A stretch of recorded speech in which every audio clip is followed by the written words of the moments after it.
For weeks now, I've been putting in extra hours at the office, working late into the night. The reason? I wanted to finish my work early and spend more time with my kids, especially during breakfast and school runs. It's been a routine I've been sticking to diligently. But tonight, something unusual happened.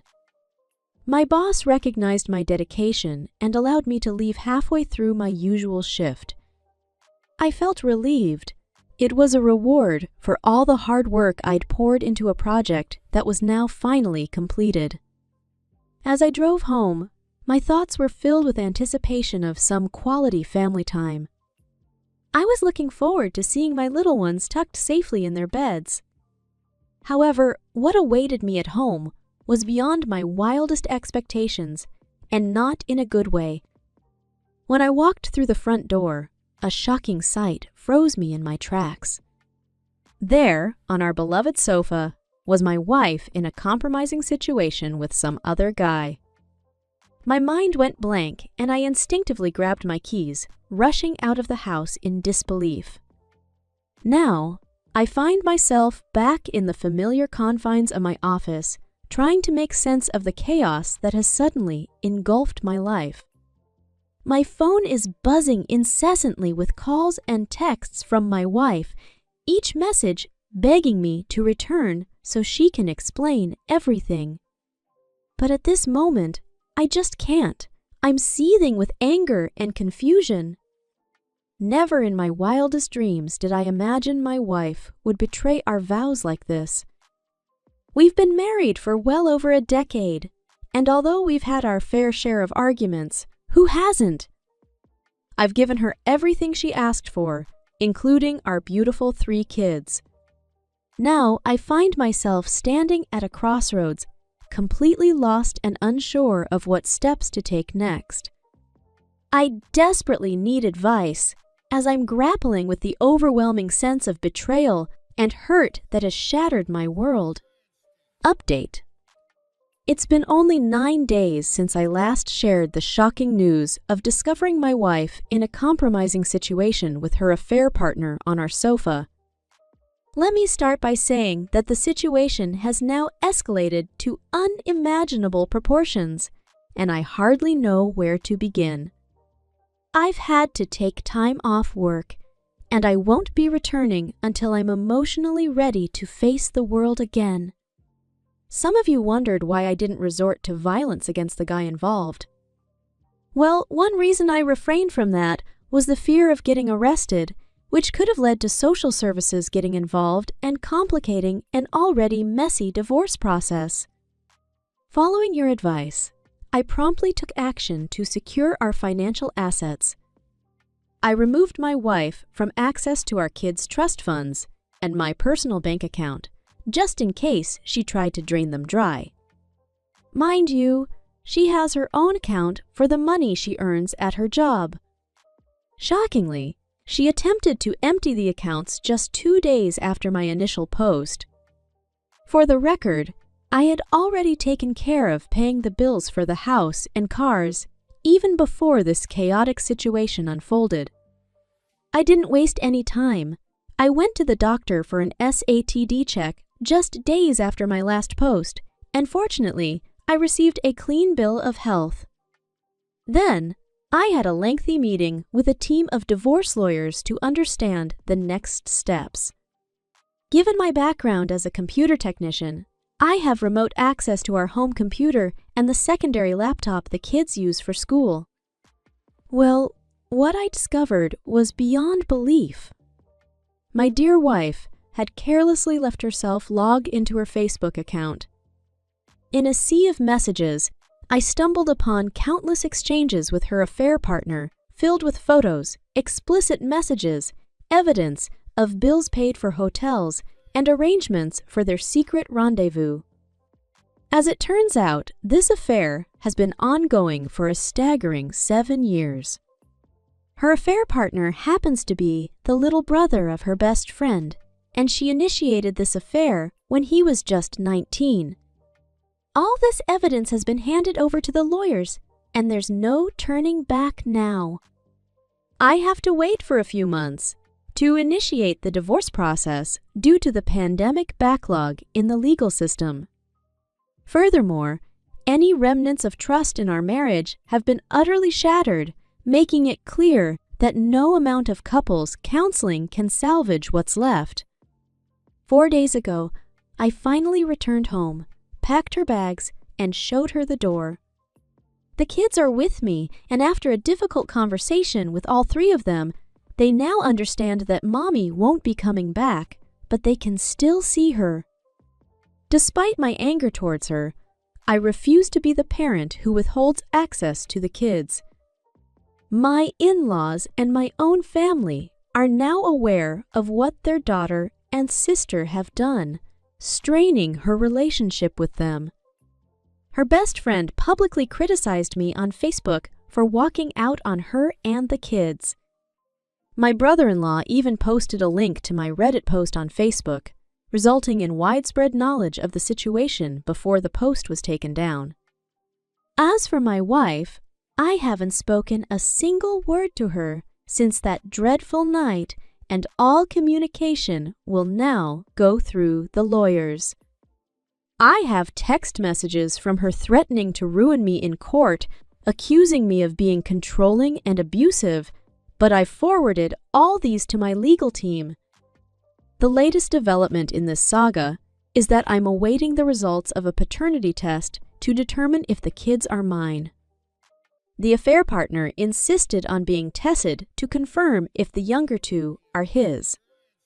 But for the time being, the kids are with me, and my wife has chosen to live with her affair partner. Update number 2. 2 tests have come and gone, and the journey has been quite the roller coaster. The first test was due to a contamination issue, which added an extra layer of complexity. It's been 2 weeks since I received the results, and let me tell you, my life has taken an unexpected turn. You see, I've gone from being the proud parent of 3 kids to having just one who is biologically mine, the eldest. In these past 2 weeks, a lot has happened. My ex's affair partner's parents managed to secure emergency custody of the younger 2 children. Their reasoning? Well, it all boils down to the fact that I'm not a blood relative to them. I can't even begin to explain how hard I've tried to fight for them in court, but sometimes the legal system just doesn't seem to work in your favor. Now, I'm doing my best to stay strong for my son, who is my biological child. But it feels like the ground has been ripped out from under us, and we're left trying to find our footing in this new reality. To make matters easier, or maybe just more manageable, I've decided to put our house on the market. I can't bear to live there anymore. Every corner, every room, and every memory is a constant reminder of the kids I've lost. Currently, my son and I are living in a small 2-bedroom apartment. It's a far cry from the house we once called home, but it's a fresh start of sorts. We're both in therapy together, trying to work through the emotional turmoil that has gripped us. My son is dealing with trust issues, particularly when it comes to his mother. Not seeing his younger siblings every day has taken a toll on him, and it's heart-wrenching to witness. So, as we navigate this challenging chapter in our lives, we're doing our best to hold on to hope and healing, even though the pain of separation lingers in our hearts.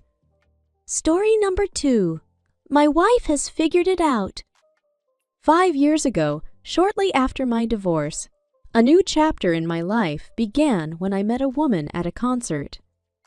She was a bit younger than me, but there was an instant connection, and we ended up spending time at a bar with my friends after the show. It was a fun night, and we decided to exchange numbers. Back then, I wasn't really into social media except for Facebook, and that was mainly to keep up with my kids' school and activities. So, we didn't become Facebook friends. We just stuck to texting each other. Initially, our texts were pretty casual, occasionally a bit flirty, but nothing that hinted at any sexual interest. Surprisingly, we both lived just 20 minutes away from each other, yet we never took the step to meet up or see each other in person. Over a few weeks of texting, we realized that we were both planning to attend the same concert again, this time in another city. It was going to be a guy's weekend for me and a girl's weekend for her. On the day of the concert, she and her friends met me and my friends beforehand. We decided to do some bar hopping together. Her friends were all younger than mine, and I was the only single one in my group. We noticed that none of these girls were wearing wedding rings, so we assumed they weren't married. Since we were all just friends, their age didn't bother me much. At the time, I wasn't looking for a serious relationship anyway. After visiting a few bars, we headed to the concert. Her friends had floor tickets, while my friends and I had seats. I figured that would be the end of our night together. But as it turned out, right after the concert, she texted me and asked if I wanted to join her for more drinks. She was at a place near my hotel, so I agreed. I went out expecting to meet her and her friends, but it ended up being just her. It was a pretty quick change of plans, and we headed back to my hotel almost as soon as we met up.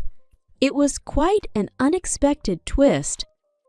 After that night, she began coming over to my house during the day. My job allowed me to work from home, and she had some flexibility in her schedule for work, related travel, so she would visit after my kids went to school and leave before they came back. Sometimes she was practically at my place for the entire school day, even on days when it wasn't my turn to have the kids. Our relationship never involved nighttime meetings or weekends. It was more of a friends, with benefits arrangement, which suited me perfectly. I was deeply involved in my children's lives, even coaching their sports teams, so it never interfered with my responsibilities or my time with them and my friends. I made it clear to her from the beginning that I wasn't interested in a committed relationship, especially not with someone much younger who might want to start a family. I was done having kids. She understood my stance, and she also claimed that she wasn't looking for a serious relationship. This dynamic continued for almost a year until I met someone new, my now wife. I decided to end things with the woman from my past, and she was fine with that too. Afterward, we never exchanged texts again, and life moved forward. A year after I met my wife, we tied the knot. 2 years ago, I unexpectedly crossed paths with the woman from my past again, this time at a neighborhood gathering. My wife and I were introduced to her and her husband by a mutual friend. They had recently moved into the house right next to my friends. When we first saw each other, there was no awkwardness. We exchanged smiles and greetings. Later that evening, I shared our history with my wife, who is very understanding and accepting of our respective pasts. No big deal. Her husband turned out to be a cool guy, and he started hanging out with my group of friends, becoming friends with us as well. This year, he even joined one of my fantasy football leagues, which led us to become Facebook friends. After connecting on social media, he sent a friend request to my wife, who took a peek at his profile and noticed a detail that piqued her curiosity. She asked me how long ago I had been in a friends with benefits relationship with his wife. It struck me that it had been 5 years since then. My wife showed me a recent post by her husband, which mentioned that they had been married for 8 years.